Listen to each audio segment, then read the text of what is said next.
Hello everybody, it's Brett here, Lionheart84. I just thought I'd do a video concentrating purely on my unnamed seedling American pawpaw. That's a Semina triloba. The reason I thought I'd feature this one is this is one that came from Burncoos Nurseries. It was larger than the other plants, but of course it wasn't a grafted name variety. I believe it's just been grown from a seed, so it may take several more years before it produces any flower buds and potentially produces fruit, which may or may not be decently edible, but it'll be a good cross-pollinator for my other plants. But I thought the reason I'd show it is because it's much more impressive looking than the others. It's got a lot of new growth on it.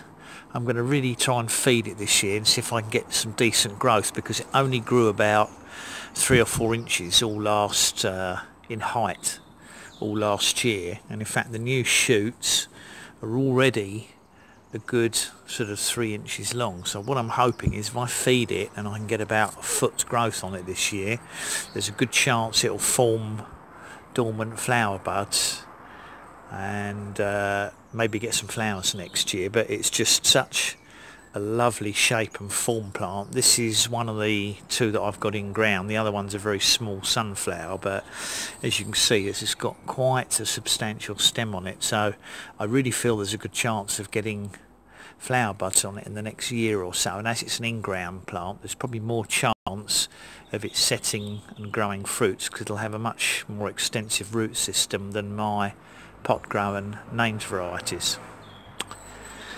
So there we have it. That's a American pawpaw. That's the native pawpaw. Nothing to do with the papaya family. Deciduous tree. Beautiful, lovely, large green exotic leaves. Extremely hardy. Certainly take down to about -25 centigrade when it's dormant. The only issue we have is they do like a lot of summer warmth, like figs, persimmons and pomegranates, to actually develop edible fruit. So I don't know what's going to happen with this here in the future, but I'll certainly keep people updated. Anyway, thank you everybody for watching. That's my American pawpaw tree.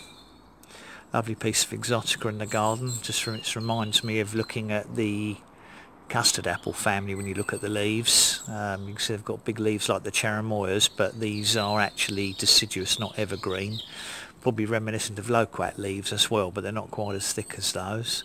Seem to be fairly pest resistant, but if you had a larger garden than me, it'd be a glorious small specimen tree to plant. And they have those beautiful dark burgundy flowers early in the spring before the leaves come out, or at least this one should do in time. Anyway, thanks again for watching. Would much appreciate you sharing the video if you think anybody you know would be interested. Please remember to like the video. Please subscribe to my channel if I'm growing anything that interests you. And if you hit the bell, you will be notified of videos that I post in the future, including updates on my pawpaw trees. Brett out for now.